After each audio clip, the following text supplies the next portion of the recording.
बिस्मिल्लाहिर्रहमानिर्रहीम। अस्सलाम वालेकुम नाज़रीन। तमाम तारीफ़ ज़ात पाक की जिसने ये कायनात तख्लीक की और दुरूद व सलाम आखिरुज़्ज़मान नबी हज़रत मोहम्मद सल्लल्लाहु अलैहि वसल्लम की ज़ात पाक पर जिनकी वजह से ये कायनात तख्लीक की गई।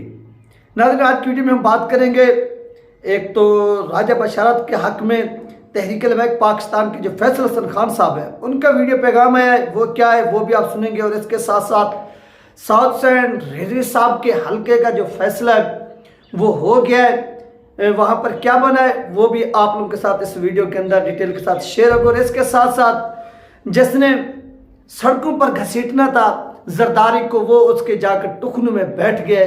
ये तमाम चीज़ें हैं जो आप लोगों के साथ इस वीडियो के अंदर शेयर होंगी। आपने 1 मिनट से लेकर आखिरी मिनट तक इस वीडियो को लाजमी देखना है। चैनल पर नए हैं तो इसको लाजमी सब्सक्राइब करें, वीडियो को शेयर करें और कमेंट्स भी करें। जितनी बहन भाई देख रहे हैं ये आपसे रिक्वेस्ट है। तो चलते हैं नाज़रीन अपने टॉपिक के। सबसे पहली बात कि एक तो पाकिस्तान की 22 करोड़ की जो आबादी है या जो पीपल है इनकी कोई अहमियत नहीं। सबसे पहली बात, अहमियत सिर्फ चंद लोगों की है। उनका जब दिल करे जिसको इक़्तिदार दें, जिसको इक़्तिदार से उतारें, जिसको MNA बनाएं, जिसको MPS बनाएं, जिसको मुजरिम बनाएं, जिसको महरम बनाएं, जिसको जो कुछ बनाएं वो बना सकते हैं। सिर्फ चंद लोग हैं यानी पाकिस्तान के अंदर जिनको इख्तियार है पाकिस्तान के फैसले करने का और पाकिस्तान की तकदीर बदलने का। ये यानी वो खुद को एक ऐसी पावर समझते हैं कि वो इस 22 करोड़ अवाम के क्या है, मालिक हैं, ओनर हैं।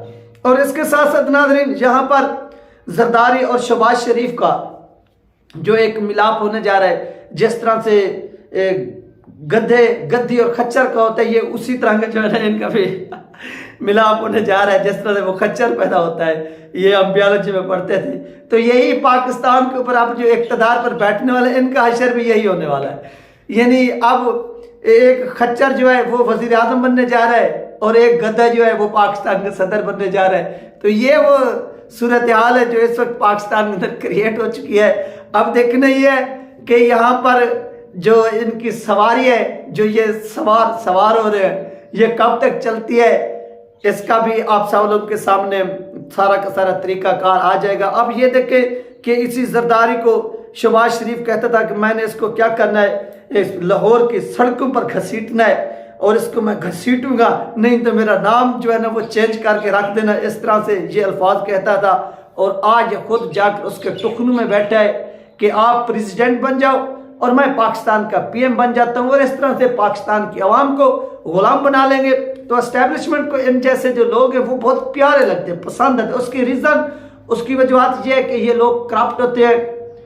इनको इनसे बात मनवाना या इनको ऐसा समझ लें जो कुछ कहना तो ये हाँ हाँ करते रहते हैं। यानी पाकिस्तान की आपको इख्तलाफ होगा यार PTI से, 1000 इख्तलाफ करें, लेकिन हकीकत में आप इस चीज़ को तस्लीम करेंगे अगर पाकिस्तान के अंदर इस वक्त वोट बैंक आए तो 2 जमातों का, एक PTI का है और एक TLP का है। इसके अलावा न जरदारी का वोट बैंक है, न नून लीग का वोट बैंक है। सिर्फ और सिर्फ इनको एस्टेब्लिशमेंट जितवाती है और एस्टेब्लिशमेंट इनको ये इक़्तिदार दिलवाती है, पार्लियामेंट तक सब तक ले जाती है। और तहरीक लबैक पाकिस्तान की अगर सीटें छीनी गई हैं तो आपकी सीटें ये जरदारी ने नहीं छीनी या वो इलेक्शन कमीशन ने नहीं छीनी, आपकी सीटें एस्टेब्लिशमेंट ने छीनी है। आप इसको चाहे तस्लीम करें या ना करें वो आपकी अपनी मर्जी है। बहरहाल पूरा पाकिस्तान इस चीज़ को देख। नेक्स्ट नाज़रीन, अल्लामा साउथ सैंड रिजवी साहब का हल्के का बहुत से लोगों को इंतज़ार था कि ईमान तहर साहबा अटक वाला जो हल्का था, ईमान तहर साहबा हो गई और साउथ सैंड रिजवी साहब हो गए। ये 2 कैंडिडेट थे और इनका आपस में टफ मुकाबला था, यानी दाएं बाएं आगे पीछे ये 2 ही यानी लोग थे, 2 ही का अपना उम्मीदवार थे जिनका मुकाबला। और सुहेल कुमड़ियाल साहब जो हैं ये नून लीग के कैंडिडेट थे। उनका नाम निशान तक यानी पब्लिक के अंदर नहीं था। मैंने आपको पहले भी बताया कि 2 जमातें हैं, TLP और PTI, जिनका आपस में ऐसा समझ लें कि सख्त मुकाबला है। और इनके जहां पर भी आप जाएंगे पाकिस्तान के अंदर आपको मिलेगा वोट बैंक किसका, TLP का, PTI का, नून लीग का या पीपल पार्टी का आपको कहीं पर भी नजर नहीं आएगा। यहां पर मुकाबला था NA यानी अटक का जो NA है वहां पर साउद शरीफ साहब और इसके साथ साथ ईमान तहर साहिबा। तो इलेक्शन के दिन जो कुछ हुआ वो आपके सामने के साउद शरीफ साहब जीत रहे थे, उनको हराया गया। सुहेल कुमड़ियाल साहब जो हैं उनको आगे लाया गया। एस्टेब्लिशमेंट ने नवाज शरीफ को जितवाया। इंटरनेशनल जो प्रेशर था, दबाव था, उसकी वजह से उसका नतीजा क्या निकला कि ईमान तहर साहिबा जो थी उन्होंने प्रोटेस्ट किया, जबरदस्त प्रोटेस्ट किया, इसमें कोई शक नहीं है। यानी वहां पर टीएलपी के लोगों ने इतनी प्रोटेस्ट नहीं किया जितनी ईमान तहर साहिबा ने किया। उन्होंने कहा कि मैं जीती हुई हूँ। टीएलपी ने दावा किया कि हम जीते हुए हैं, और सुहेल कुमड़ियाल साहब जो घर में सोए हुए थे, किस्मत उनकी जागी, वो सोते रहे और सोकर भी वो जीत गए, और ये लोग प्रोटेस्ट कर मैदान में निकल कर भी हार गए।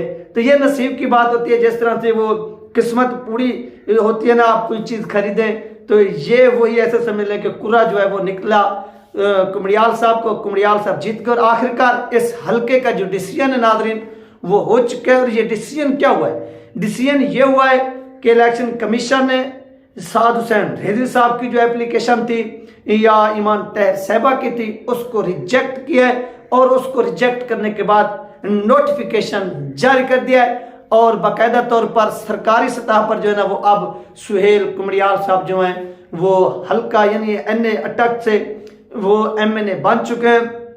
और इस तरह साद शरीफ साहब के जो इतराजात थे या ईमान तहर साहिबा के थे वो इलेक्शन कमीशन ऑफ पाकिस्तान ने रिजेक्ट कर दिया है।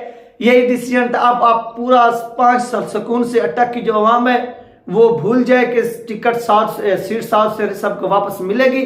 अब नहीं मिलनी, हाँ अब एक सूरत में मिल सकती है, वो है 2029 का इलेक्शन। अगर जिंदगी रही वो इलेक्शन होगा, उस इलेक्शन में साउद शरीफ साहब जीतते हैं या हारते हैं उसके बाद ही आप देखेंगे।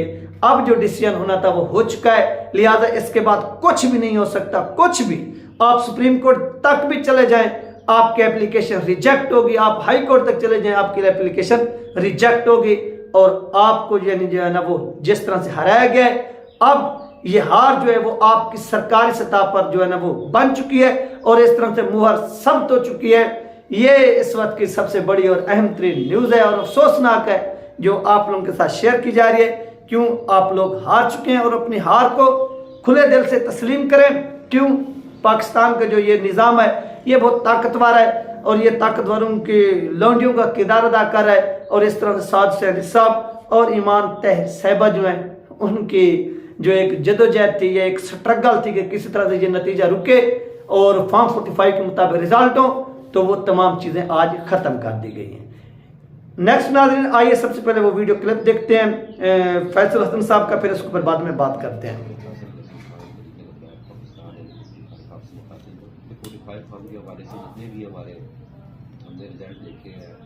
खास तौर पे मैं अवाम के हवाले से बात करूँ, अवाम ने जिनको मैंडेट दिया है, पीटीआई को मैंडेट दिया है, राजा बशार साहब को मैंडेट दिया हमारे हल्के में, तो उनको नुमाइंदगी दी जानी चाहिए 45 फॉर्म के हवाले से। तो यही पता चलता है कि पीटीआई ने ये हल्का बड़ी लीड से जीता है। तो मैं ये जरूर चाहूँगा कि अवाम ने जो राय दी है उसको कुछ राय मिलनी चाहिए। ये अवाम का हक है कि अवाम ने जिस नुमाइंदे को चूज़ किया है वो आगे आए। तो क्योंकि ये सियासी अमल है, जमहूरियत है, आप इसी को कहते हैं कि अवाम अपनी राय देती है तो कोई जो नुमाइंदा चूज़ करती है वो आगे आता है। इस खूबसूरत अमल के रास्ते में कोई रुकावट न खड़ी कीजिए। मैं इलेक्शन कमीशन पाकिस्तान से और दीगर इदारों से दरख्वास्त करता हूँ कि अवाम की राय का तहफ़्फ़ुज़ किया जाए और उन लोगों को जिस तरह मैं समझता हूँ कि 45 फॉर्म के हवाले से जिनको जो रिजल्ट है वो नज़र यही आ रहा है कि पीटीआई ने विन किया है, तो अवाम की राय का तहफ़्फ़ुज़ किया जाए। अल्लाह ताला मेरा और आपका हमें नासिर हो। पाकिस्तान जिंदाबाद। तो नाज़रीन ये था फैसल हसन साहब का वीडियो पैगाम जो आप लोगों के साथ शेयर किया गया। आपने मुलाहिजा फरमाया, उन्होंने भी कहा है कि राजा बशार साहब जो हैं वो जीत चुके हैं, लेकिन जीतेगा वो जिसको एस्टेब्लिशमेंट जितवाएगी, इक़्तिदार में जाएगा वो जिसको एस्टेब्लिशमेंट लाएगी, वज़ीर आज़म बनेगा वो जिसको एस्टेब्लिशमेंट बनाएगी, प्रेसिडेंट बनेगा वो जिसको एस्टेब्लिशमेंट बनाएगी। तो ये नाज़रीन शहर इक़्तिदार के हवाले से आप लोगों के साथ न्यूज़ थी जो शेयर की गई है। अब नेक्स्ट जो है ना वो 5 ईयर्स का आप वेट करें, वो जब डिसीजन आएगा तो साथ से साहब अल्लाह पाक उनको ज़िंदगी दे, आप लोग जद्दोजहद करेंगे और इंशाल्लाह नेक्स्ट 2029 को आपने उनको लाजमी जो है ना वो MNA बनाना है। ये बात ज़िंदगी की अगर ज़िंदगी रही तब ये तमाम चीज़ें हम भी अपनी आंखों से देखेंगे। ये थी अहम तरीन अपडेट, इंशाल्लाह मिलते हैं नेक्स्ट वीडियो में।